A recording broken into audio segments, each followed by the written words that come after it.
علیکم ورحمۃ اللہ وبرکاتہ۔ دوستو، آج سے ہم شروع کر رہے ہیں ہندوستانی قاعدہ۔ جو بھی دوست اردو سیکھنا چاہتے ہیں وہ آج سے ہمارے چینل سے جڑ جائیں تاکہ اردو سیکھ پائیں۔ تو آج کا ہم لوگوں کا پہلا سبق ہے سبق نمبر 1۔ تو چلیے سبق شروع کرتے ہیں۔ اس سے پہلے اگر آپ ہمارے چینل پر نئے ہوں تو ہمارے چینل کو سبسکرائب کر دیں اور بیل آئیکن کو دبانا نہ بھولیں تاکہ ہر سبق کی نوٹیفیکیشن آپ کو سب سے پہلے ملے۔ تو چلیے پہلا سبق شروع کرتے ہیں۔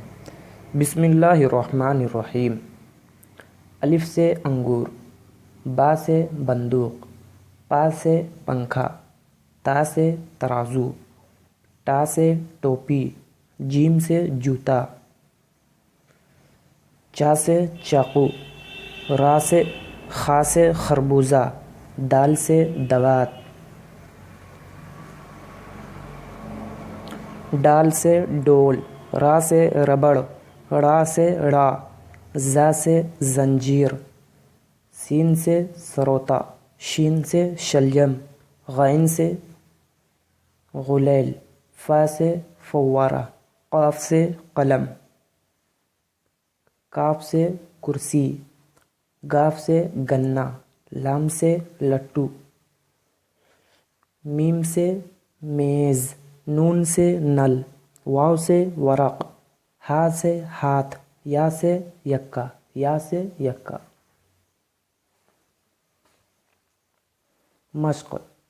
دوستو، مشق کا مطلب ہے کہ وہاں پر ترتیب سے دیا گیا تھا، یہاں پر بے ترتیب کر کے دیا گیا ہے۔ تو چلیے اس کو دیکھتے ہیں۔ یہ ہے الف، جیسا کہ ہم نے پیچھے پڑھا۔ یہ ہے را، یہ ہے دال، یہ ہے واو، یہ ہے میم، یہ ہے لام، یہ ہے گاف، یہ ہے کاف، یہ ہے سین، یہ ہے ہا، یہ ہے با، یہ ہے جیم، یہ ہے یا، پا، چا، نون، فا، زا، خا، غین، تا، قاف، شین، ٹا، ڈال، را، یا، الف، دال، کاف، را، واو، چا، پا، نون، گاف۔ دوستو، آج کا پہلا سبق مکمل ہوا۔ اگر آپ کو یہ ویڈیو اچھی لگی تو ویڈیو کو لائک کرنا نہ بھولیں اور چینل کو سبسکرائب کرنا بھی نہ بھولیں۔ تو چلیے پھر اگلے ویڈیو میں ملتے ہیں۔ والسلام علیکم ورحمۃ اللہ وبرکاتہ۔